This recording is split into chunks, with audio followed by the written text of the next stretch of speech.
నమస్తే, welcome to CM today. నేను మీ Madhu. June 6వ తేదీ శుక్రవారం బంగారం ధరలు భారీగా పెరిగాయి. బంగారం ధర మరోసారి 1,00,000 రూపాయలు దాటింది. తాజాగా బంగారం ధరలు ఇలా ఉన్నాయి.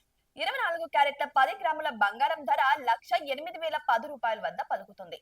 ఇక 22 క్యారెట్ల 10 గ్రాముల బంగారం ధర 91,700 వద్ద కొనసాగుతుంది. 1 కేజీ వెండి ధర 1,05,000 పలుకుతుంది. ఇక బంగారం ధరలు అంతర్జాతీయ పరిణామాల కారణంగా భారీగా పెరుగుతున్నాయని కూడా చెప్పవచ్చు.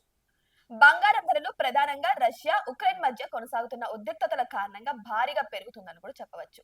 ముఖ్యంగా యూరప్ అలానే ఆసియాలో అత్యంత కీలకమైన వాణిజ్య భాగస్వామిగా ఉన్న ఉక్రెయిన్ యుద్ధంలో తలమునకలు కావడంతో అంతర్జాతీయంగా వాణిజ్యం దెబ్బతింటుందని వ్యాపారవేత్తలు ఆందోళన చెందుతున్నారు. ఈ ప్రభావం స్టాక్ మార్కెట్ పైన కూడా కనిపించే అవకాశం ఉంటుంది.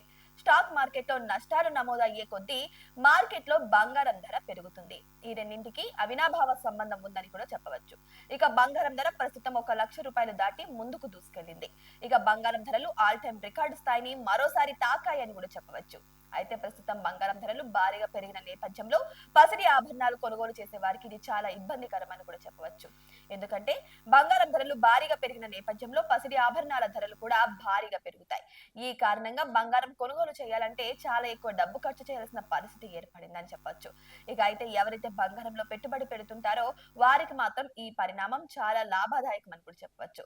ఇక బంగారంలో పెట్టుబడి పెట్టాలంటే ఫిజికల్ గ్రూప్ లో గోల్డ్ కొంటే సరిపోదు. బంగారంపై స్పష్టంగా లాభాలు పొందాలనుకున్నట్లయితే డిజిటల్ రూపంలో పెట్టుబడి పెట్టడం వల్ల లాభదాయకమని నిపుణులు కూడా సూచిస్తున్నారు. ముఖ్యంగా గోల్డ్ ఈటీఎఫ్ స్కీమ్ ద్వారా పెట్టుబడులు పెట్టినట్లయితే చక్కటి రాబడి వచ్చే అవకాశం ఉందని నిపుణులు సూచిస్తున్నారు. ఇక బంగారం ధరలు విపరీతంగా పెరుగుతున్న నేపథ్యంలో ప్రస్తుతం బంగారు ఆభరణాలు కొనుగోలు చేసేవారు కూడా చాలా జాగ్రత్తగా ఉండాలని నిపుణులు సూచిస్తున్నారు.